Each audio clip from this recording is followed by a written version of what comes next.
So if you thought that you were feeling the last of the shock waves from Charlottesville, think again. The angst from that weekend is still looming very large, and Congress is set to return to D.C. just 2 weeks from now. Health care, tax reform, infrastructure, all of that may be in further jeopardy now.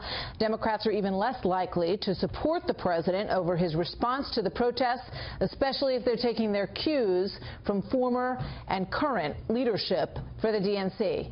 Watch. If you want to vote for a racist in the White House, then you better vote for Republicans. You think that he is like-minded, that he is a white supremacist? I'm not saying he is one.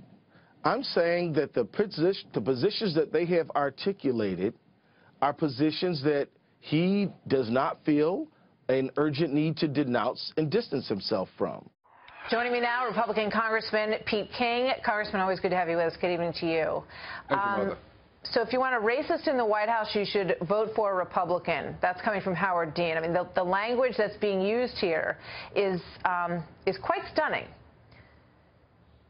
It's not just stunning, it's really disgraceful. That they're talking about somehow trying to unify the nation, and instead they're using the most divisive type language, most hysterical rhetoric, and that's totally out of bounds. It's wrong, and politically I think it hurts them because I think that alienates the American people.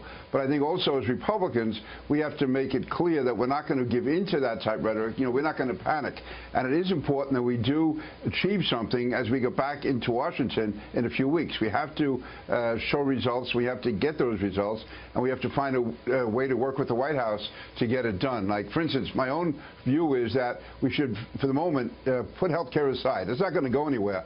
And let's put some quick points on the board that are good for the people, like tax cuts. And I would say not even go with tax reform. Go with tax cuts to help middle-income people, to bring back money from overseas, to repatriate the money, give small businesses and corporations tax cuts. They can hire people, and people will see results. And then go on to infrastructure.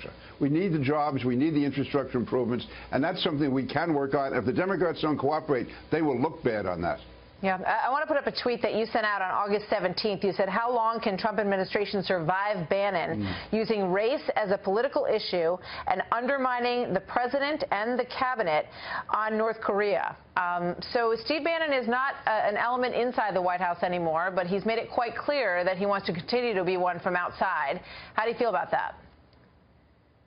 Well, again, I have nothing personally in Steve Bannon, but I thought, first of all, he was undercutting in the White House. If he's outside the White House, he can't do the same damage. He can't be leaking. He can't be taking shots at behind the scenes at competitors in the White House, which ends up hurting the president. So his influence is definitely minimized. As far as the remark I made about race, that was in response to him saying that the more the Democrats raise race, that's a plus he said for bring us. it on. Nobody wants it.